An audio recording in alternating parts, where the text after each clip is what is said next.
बिस्मिल्लाहिर्रहमानिर्रहीम। अस्सलाम वालेकुम जी, क्या हाल है? तबीयत से ठीक है? इकरामुल हक आपकी खिदमत में हाजिर है।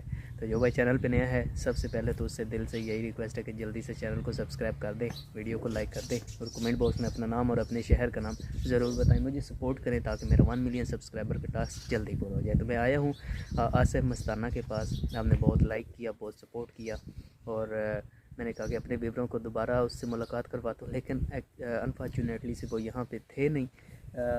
मैं बैठा तो उसी जगह पे हूँ जहाँ पर वो होते हैं, बट वो किसी काम के सिलसिला में गए हुए हैं out of home.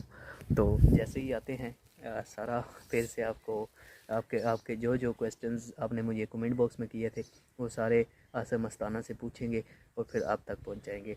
I think आप आसिफ मस्ताना को बहुत पसंद कर रहे हैं। जिस तरह का निशा पौमी को पसंद किया था लोगों ने, इस तरह आसिफ मस्ताना साहब को भी बहुत पसंद किया जा रहा है। तो जैसे ही आता है मुलाकात करवाते हैं। तब तक के लिए मुझे दीजिए इजाज़त। अपने रखिए ख्याल। दुआ में कीजिए। याद मिलेंगे नए व्लॉग के साथ। अल्लाह हाफिज़।